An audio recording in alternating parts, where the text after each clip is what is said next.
Hey everyone, I would like to just quickly follow up the previous inference section to run a few more prompts for our this GPT-2 inference.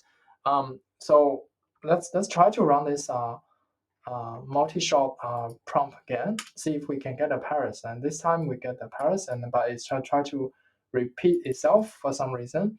But slightly, but as you can see, it's definitely much better when we simply run this, right? Because this just go very random, but with this few shot prompt, at least we kind of get to increase the reliability of the system.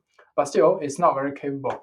Okay, let's try something different. We have already mentioned that you cannot simply give it a instruction and ask it to do something. For example, I wanted to write a prompt, or sorry, write a poem about Melbourne, but it just tried to autocomplete Melbourne's tiger haka something, which does not make sense at all, um, right? Which never give me a poem. But what we can do, on the other hand, is we can do it like this. Below is a poem about Melbourne, and then it will just try to generate. Okay, at least this line. It sounds like it could be a first line of this poem, um, but not every time the output makes sense, right? Um, this kind of give us a feeling about this stochastic system.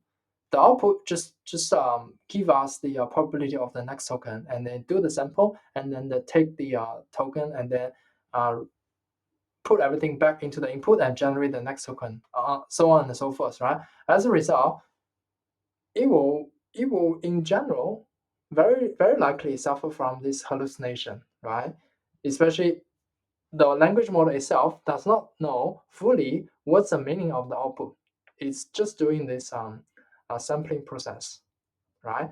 At the same time, because it relies on its previous output, that means a small mistake can kind of amplify and diverge and goes to somewhere that does not make sense at all. Especially back then, uh, especially back then we have this length is much longer. Um, it just doesn't make sense when we ask certain question. For example, at the later stage, it just doesn't make sense at all. It's just it's just going to output something very random. All right. Um, but in general, this GPT-2 repository just very helpful for us to understand how does it work internally, right? If we quickly recap, it's this these two are the main entry point, and this model is the implementation of this transform architecture, right? Um, this model um, this model will be the have the embedding and also these transformers, and then return the output logics. And this block, this layer, I think we have 12 layers. So there will be 12 blocks, 12 of these blocks. This is a single transform block with both attention and multi-layer perception, which is feed-forward layer.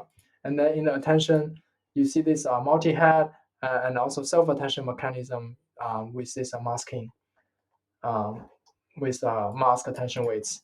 And also the multi-layer perception, you can see this two-layer with this glue as the activation function.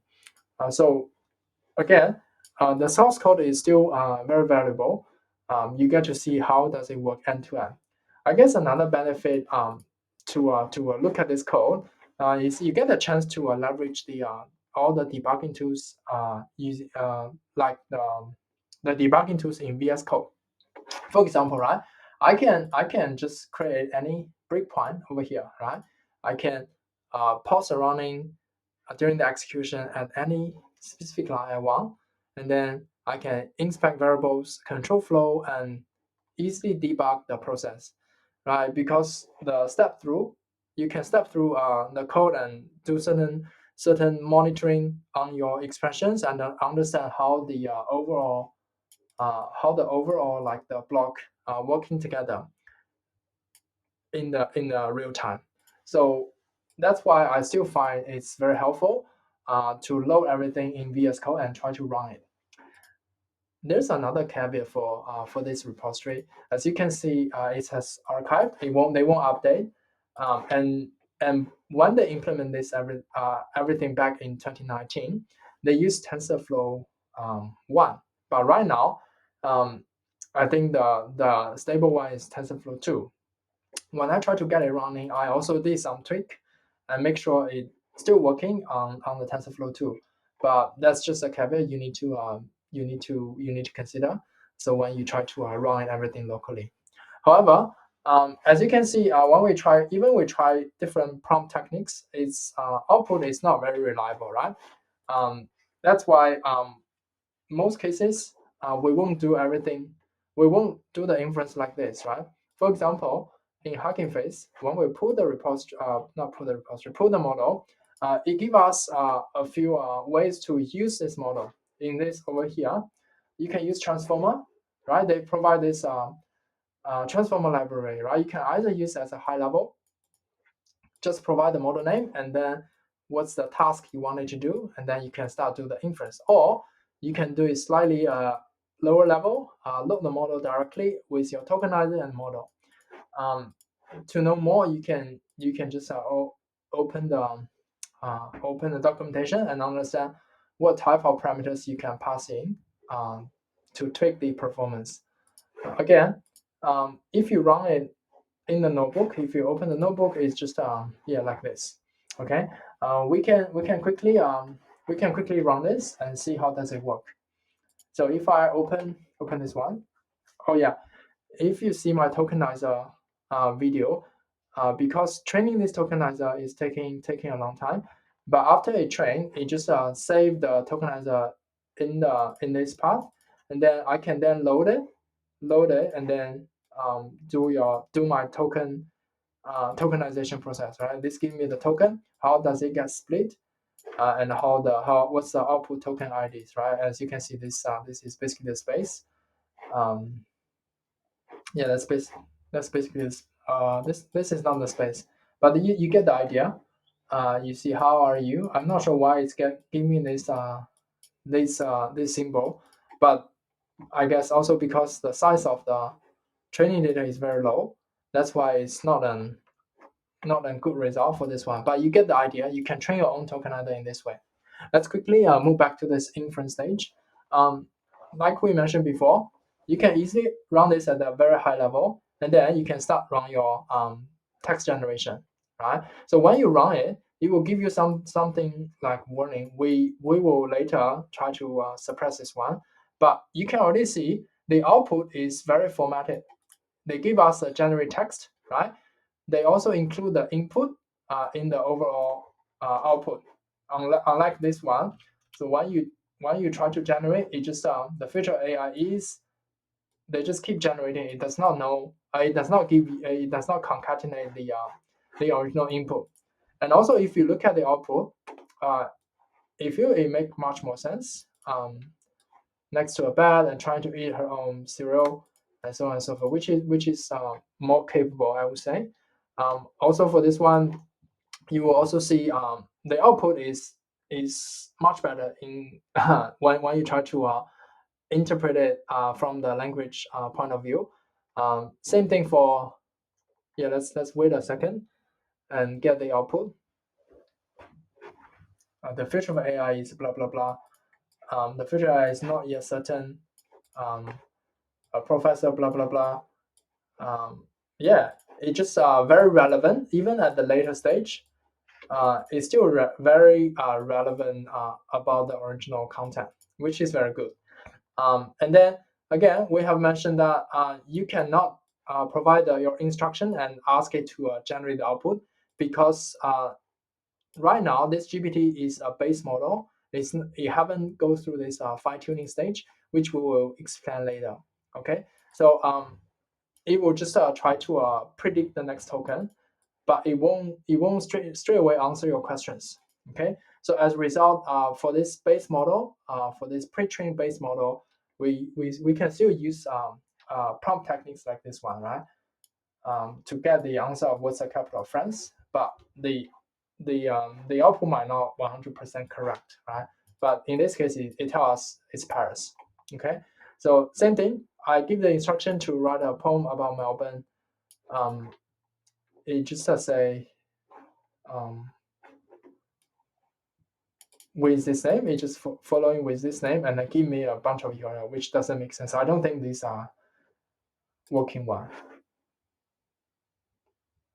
Ah, 404. It doesn't work. And also, but I can tweak this prompt to do something like this, right? Below is a poem about Melbourne, and then it kind of give me a rather making sense kind of output. Okay, this can be a poem, but that's in general how you run your prompt. Sorry, run your inference process instead of doing everything. Download the source code and run it. You pretty much want to use this high-level Hugging Face libraries. Okay. Just on top of this inference stage, I also want to mention that like when I do this, it's only on a CPU. Depends on your model size. You don't need to have a decent GPU to run everything. Obviously, in real life, running and production level highly scalable and distributed inference system with large language model is much more difficult. We can quickly look at this paper. It kind of explore some of the challenges and techniques being used. You already see like lots of challenges. It will happen with this computational cost, memory access cost, and higher memory cost, which make obvious sense because GPT-2 is like only less than 1 GB with only 124 million parameters, right? Think about state-of-the-art models. It's like super huge. Even loading everything in a single computer might not be feasible. That's why lots of challenges in real world case, right? And for the inference stage, it kind of you can even split into two different stages: preview stage and decoding stage, which can involve different techniques to do the optimization.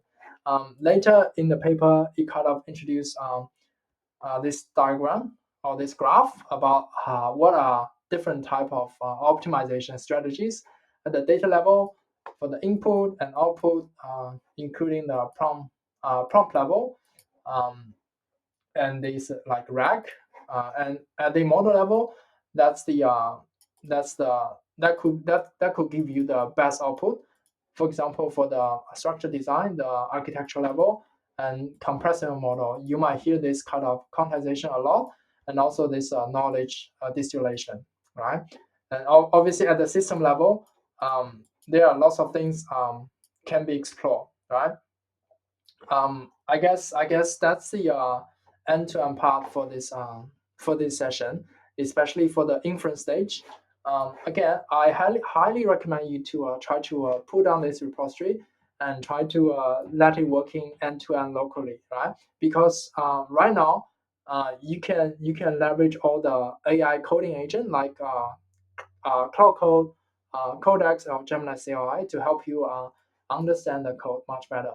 And also, truly grateful that OpenAI provide open source everything, so you can use it as a reference, right? Although they use TensorFlow, but you can easily change it using PyTorch. Yeah, that's everything I want to cover. Thanks for watching.